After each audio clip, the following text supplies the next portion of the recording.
I've sourced some rare JDM brochures and uncovered the 10 most interesting, underrated and unique parts and accessories I could find, given them an arbitrary ranking and translated all the details. With the first one on the list, Mazda's Super Woofer. What's better than a subwoofer? If you ask Mazda in the 90s, they will tell you the Super Woofer. So this could be optioned into the RX-7 from factory, as we can see in the 1991 RX-7 Affinity Options brochure as the acoustic waveguide. So we can see other optional extras like sunroofs, pedals, different wheels, rear strut bars, and then Mazda Affinity's acoustic waveguide, or as they refer to it in the description, the Super Woofer. So Mazda and Affinity put a lot of effort into this design and collaborated with Bose to make this originally 3.6 meters and finishing at 2.7 meters, or about 9 feet long, speaker system happen. The idea came from a project Bose had going on at the time called the Bass Cannon. So a massive long cannon running straight through the car wasn't going to work with the FD RX-7. So they looked at wrapping it around the trunk space in a wave-like pattern to preserve as much trunk space and sound quality as possible. And look, they did a mesmerizing job. They went to so much effort to make this work. They even gave the option to have one of those hide your personal items covers that fits as an extra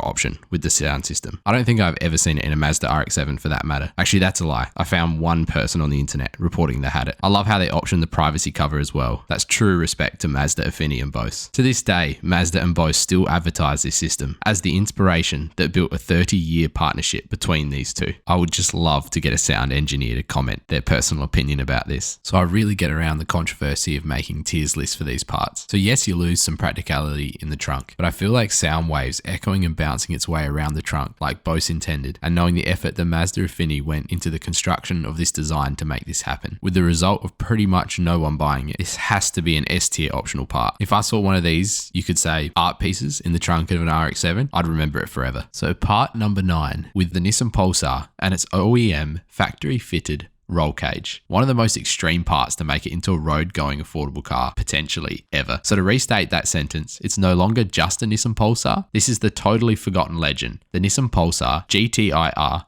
Nismo, a model from the already stripped back RB model, often referred to as the base homologation version. And then taking this even more extreme with the Nismo, it is insanely rare, like Z-Tune or 400R rare at 21 vehicles manufactured. So we're talking aircon delete, no power windows, no ABS or anti-lock braking wasn't even an option. These cars even had all the carpets removed, just leaving it bare and bone basic. And just reminding you, this is a road-going car we're talking about, not a race car, and the carpet is removed. I guess at least there's no carpet stains. So there was also the option to have the racing livery or Nismo decal set, kind of like what we looked at in the last video with the Subaru 555 decal package. If this kind of thing appeals to you, consider subscribing. I'm really thriving off the community we are building. So why would you go to these extreme measures? It's extra weight saving of junk that in the context of racing just isn't needed. 30 kilos of weight saving in the RB, mind you, before we've even looked at the Nismo extremes. Every little bit of performance matters, and things like power windows just isn't necessary for rally driving. And imagine crashing your rally car into trees and shrubs with the windows down, and not to mention dirt, dust and debris making its way into the cab. And to top it off, removing the back seats to further weight save and allow for the roll cage to be fitted into the marketed for racing, but again,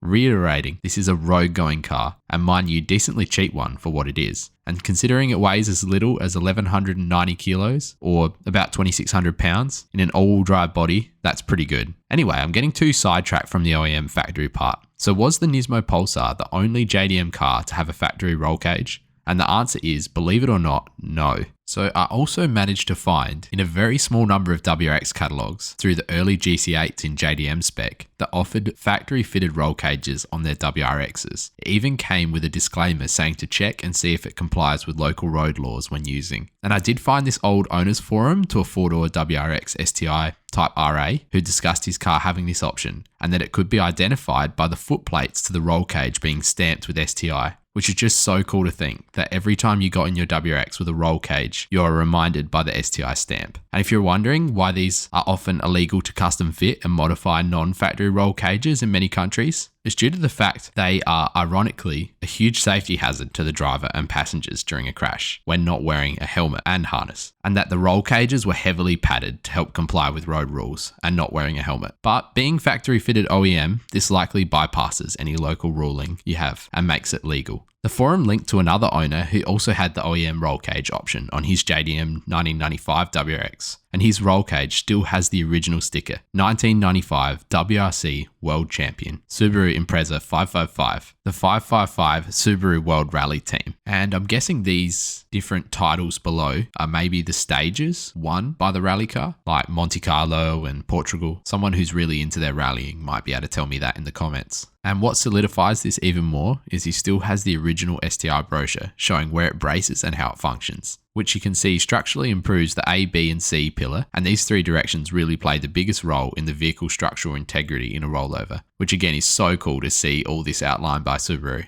And also, just before we move past this, from the same STi parts catalogue that featured the roll cage, these were some of the OEM STi optional extra wheels you could choose between when purchasing your WRX from Subaru Japan. These I'll have to revisit. So I thought hard about this. The Nismo Pulsar's roll cage is absolutely epic. That Nissan went to this extent in a road-going car, but I can't put it any higher than A tier. You just lose all functionality in the context of road use. Like literally all of it. But I'm separating this part into two. The Subaru's roll cage is going as an S tier part. It has all the extremes of having the roll cage for track use, but still maintains the functionality by tucking it so neatly into the interior trim. For example, look how neat this is back at the C pillar. Has to be S tier. And talking about obstructing normal road use functionality, the next part on the list jumps across to Honda, part number 8, with the Honda EK Civic and its rear strut bar. And as commented by subscriber Rallycross GT, in the videos, we need more Honda parts. And Hondas have some of the most extensive brochures for cool factory OEM and OEM Plus style parts. So I agree, we do need more Honda parts. So if you didn't know, these are often a race mod to improve the chassis rigidity, prevent twisting when heavy cornering, or in Fast and Furious. So much torque, the chassis twisted coming off the line. So these were available on the EK accessories, and keeping in mind this was offered beyond just the Type R to the other models. Even though it's labelled as Type R part, it exists in the catalogue as an optional extra to different models of the EK. So how much did it cost? 25,000 yen, which is a little over $150 back when the EK was new. And you might have seen these on other iconic JDMs as an OEM option, and you most definitely have. But what makes this one make it onto the list today is because of how far back the rear wheels sit on an EK and most hatchbacks, and consequently the strut tails. The bar positions straight through the middle of the trunk space, making it really impractical for normal everyday use. So for that reason, I'm going to give it a solid B tier, because it still does hold a really good purpose. And the next part on the list, we're going full 80s retro style, more specifically the 1986 Mazda Finish Line accessories brochure, with the Mazda RX-7, FC, and its rear window louvers. These were everywhere across cars through the 1980s. Why? Maybe because window tinting hadn't become affordable or that accessible yet. So what did they do? Designed to enhance the sleek lines of your new RX-7, this rear louver shields your car's interior from sun damage and interior heat buildup. So the RX-7 got them as an option and actually looked half decent, which I couldn't say for that many other 1980s cars with rear louvers. But good luck finding them today. Most of them have disintegrated, been sun damaged, no longer exist, and when looking for them online, they're discontinued. Also, just before we move on, I love how just down below the RX-7, the Mazda 626 offered side window louvers. These sporty side louvers will add to the classic lines of your 626 coupe while still providing some additional sun protection. And what is that? Rear deck rack. This sturdy black semi-gloss rack is easily installed and expands the load capacity of your 626 for that occasional trunk overflow. Teakwood inlays accent rack with a touch of elegance. Well, there you go. Anyway, I digress. So I couldn't find any for sale at the Japanese auctions, which doesn't surprise me, but I did stumble across this gem, MazdaSpeed Type F2 seats, with MazdaSpeed being Mazda's in-house performance division, much like TRD or Nismo, which are apparently suitable for the RX-7, RX-8, Miata MX-5. These seats are unbelievably rare. These are the Type F seats, which are hard enough to find as pictured in black, but getting the red option is pretty much impossible and costing a whopping $3,000 US before you even ship them. Crazy price, but so worth it if you had the money. The white would look pretty amazing as well. I love how the MazdaSpeed carries across the seat trim from backrest to the bottom section down here, and how it has MS up here just to remind you what it is. And the original brochure to this actually describes the center material to be more like a suede material and durable. So these came featured in the GT concept car catalog and was an option on the A-Spec RX-7s and various other infamous models that I will spend more time on for the Mazda fans, myself included on that list. So the RX-7 rear window louvers doesn't need much talking about. C tier, unless you really love retro, I'd be more inclined to get my windows tinted than the louvers, but I can still appreciate it. And I'm going to add the MazdaSpeed Type F2 seats. I just couldn't skim over those gems when I was searching. S tier. Next up, we have the OEM green interior glow of the Toyota Mark IV, or as it translates, green interior foot lamps. So it wouldn't be a parts, options and accessories video without visiting a Supra. So this is from the original accessories, the Sports of Toyota Supra, 1996 options. I love interior lights. Some people get too serious about cars and diss interior lights, but neons and glows were really popular in Japan. And I think it would be pretty safe guess to say that inspired having an OEM option to change the color of the interior lights to green. Why did they pick green as the only color choice? It doesn't say, but the description says, provides stylish illumination to the footwell area when entering or exiting the vehicle, as it translates, and that it stays on for just a few seconds extra after opening and then closing the doors and softening to turn off, creating a lingering subtle afterglow effect, as Toyota calls it. So it costs 7,000 yen, which is about $50 plus half an hour labor, which is what this 0.5H means. And let's be honest, all of our Need for Speed cars look like Christmas trees at one stage, and it was epic. So a little bit of green doesn't hurt anyone. It will be such a flex to open up your Supra doors at a night meet in an afterglow of green. So for that reason, I'm slotting it in at B tier with the rear strut bar of the Honda.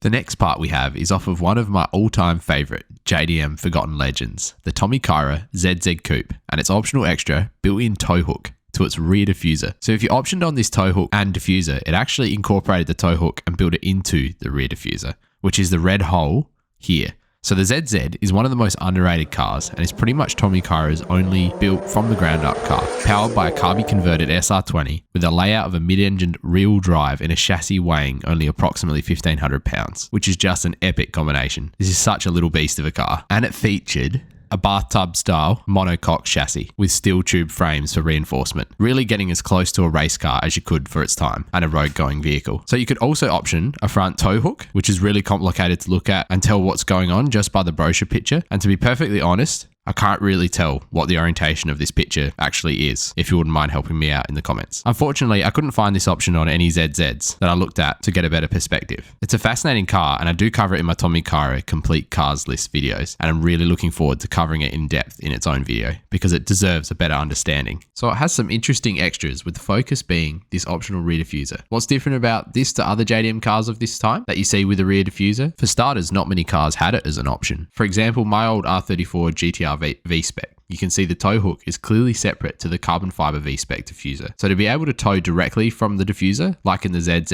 and ZZS, is just so quirky. Why? It must be a crazy strong diffuser. Secondly, it has to be structurally part of the chassis, otherwise you just rip it straight off. And thirdly, the car has to be light enough relative to the strength of the diffuser to be strong enough to be towed from that point. I guess it's just so light that you can get away with such a neat design like this. All a lot of effort for the style that Tommykaira wanted to achieve. It hits everything you want. It looks JDM and it looks great. It works and functions, and it's an OEM part on one of the most legendary forgotten JDMs of the 90s. And so for that reason, I reckon it deserves an A tier. So before moving on, I thought we would just do a search for Tommykaira in the Japanese auctions, just to see if there's anything available of interest. And I had in the last video someone comment saying they'd just bought a 25R, and here's one of the original brochures for sale, which is cool. Pretty worn, but you can see what's going on with it. And then sort of cross-referencing this brochure and the 25R's spoiler, you can actually see ones for sale, and they are extremely rare. So how much do they want for this? About $1,000 US before your shipping and taxes, which is very fair because these wouldn't come up very often. Oh, and just covering quickly, the 25R, which we covered in one of the previous videos, is the GTT Tommykaira, not the GTR, and still a fantastic car. Check out the condition of this wing. That is fantastic. I love the Tommykaira end plate. I can't remember the details to what it was made of, but knowing Tommykaira, something lightweight and functional. This is like OG style Tommykaira steering wheel. Full leather, you can see the branding in the center. I just love these. And this is about as close to perfect vintage condition you can get. I'm not familiar with that symbol down the bottom, if anyone knows. But anyway, I've gotten too sidetracked with parts again. So at part number 4 is a shocker of a part with the Honda EK Civic and its front and rear bumper corner protectors. So if this is already on your car, I'm not holding against you, but imagine buying this from new and optioning it on. It's like the OG buyer was intending to misjudge a park and use these little stoppers to nudge and bounce off your car. Protects the easily damaged corners of your bumper. Prevents scratches and damage from light contact, as Honda says. So these cost 4,000 yen or about $25. And how much cleaner does the EK Civic bumper look without it? I don't know why you'll put these ugly little strips of rubber on there. These people are the very reason we have to park our cars that we are so very proud of 200 meters away in the corner of the parking lot, all alone, edged right up to the curb. Automatic D tier. You know what? We're making a new tier just for this part. F tier. Next up, at part number 3, we have a magnificent Honda, or kind of a Honda, with the Mugen Prelude Spec 2 and its rear spoiler. Mugen is a brand that modifies Hondas and creates their own brand and cars with VINs or vehicle identification numbers around Honda. You might remember Mugen featuring a few cars in Gran Turismo 2 back in the 90s. Not the Spec 2 Prelude, but the Spec S was in there. They make some pretty interesting cars, with the most recent creation debuting this year. So how is Mugen associated to Honda? Well, it was founded by Hirotoshi Honda. Name sound familiar? Well, you probably guessed it. That's the son of the original founder to Honda Motor Company. What better way to get a foot in the door for tuning and manufacturing than to literally be the son of a legend in the car industry? So the Mugen Prelude Spec 2 saw various performance modifications, like exhaust, suspension, brakes, aluminum wheels, and a really tidy aero kit with decals to match. So other than the slimline design that looks really consistent with the car, my favourite part of the spoiler is where the Mugen badging is housed, really nicely positioned in the centre of the spoiler on this flat section. And I don't want to get too distracted, but check out this other period correct aero kit from the Prelude. It just looks too cool to not put in this video. So over the tiers list, flows with this car, has the badging on the spoiler, which is pretty unique, not too JDM extravagant, but looks good and consistent with the car, B tier. At part number 2, and we are back to the Honda EK Civic and its seat covers. These are, look, I'm going to try to be polite, but well, look at them. This at the top left belongs with the tissue box holder for the 1978 Pulsar in the last video and cost just under $200 back when the EK Civic was new, plus the half hour of labour. We have the chick print, white, pretty explainable, pop print that looks like those chalky sweets from the 90s, anti-stain that is easy to clean and process to resist stains, and lastly, the sporty. Let's not dwell on these design choices too hard. If there was actually seats like the space material from the Supra, that would be awesome, but for covers, ugh. Like if you look down below in the Civic RS special equipment section, there is these really cool, exactly what I'm talking about, 90s style seats.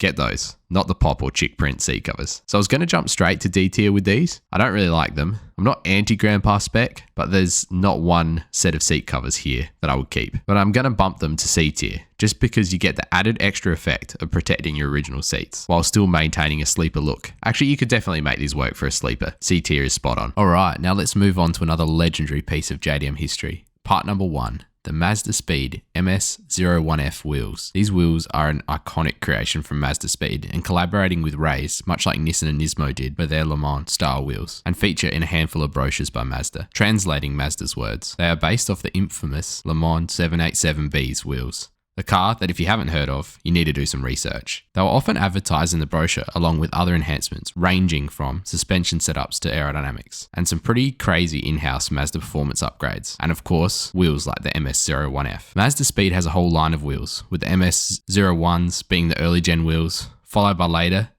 the magnesium option, called the MS-01 Mags, made from the same material as Formula 1 wheels, the later gen MS-02s, and then MS-03s, all of which we'll cover at a later stage on this channel. And then these wheels being the forged monoblock option, which basically means forged from the same single piece of metal under extreme temperatures. The design, in my opinion, is timeless and really vibes the 90s and early 2000s JDM tuning scene. So what cars were these available on? Was it just the RX-7? And the answer is no. Here's the brochure showing the forged monoblocks on the Cosmo, the MX-6, a whole range of Mazdas in the brochures, and of course the RX-7. So MazdaSpeed produced these wheels as performance upgrade, designed to be a lightweight but still strong enough for serious driving. If you've seen them in person, the 5-spoke design just screams racing heritage with such a clean design. What's really cool about the MS-01F, beyond the look, is how they function. The spokes have these slight curve to them that not only looks awesome but also helps with brake cooling. Again, really working that racing or Le Mans style where it originates. And while they were specifically designed for Mazda vehicles, you'll see them pop up on all kinds of JDM builds because they just look that good. So where are we going to put these? I feel like somewhere between S and A tier is about right. And let's not forget about the MazdaSpeed badging engraved into the monoblock wheels. These wheels are a true collector's item, highly sought after and rare. They have to go alongside the MazdaSpeed seats in S tier. So can we find them for sale in Japan? So I found them in the later model MS-01S, which I think was designed without verifying for the RX-8s and with the same forged monoblock design, and they look so good. As with most manufacturers, the wheels got bigger as time went on, and these were in an 18-inch design. So these are up for 300,000 yen, or about $2,000 before tax, and obviously shipping costs, which is a pretty fair price considering what they are. And they do fit some of the older Mazda models as well. I know I've said it over and over again, but they look so good. And here's some MazdaSpeed MS-03 wheels, which are pretty popular on the Miatas, which is around your $1,500 before tax and shipping. Again, these are more of a retro design if you're into that kind of thing. Still collaborated with Rays for the manufacturing. Lovely wheels. And lastly, just to confirm for the MX-5 Roadster and Miata fans out there, I don't have and nor could I find this brochure other than here where it's for sale, but this just confirms you could get the 15-inch R version as an OEM for your Miata and in a whole range of colours. Thanks for watching, legends, and see you next time.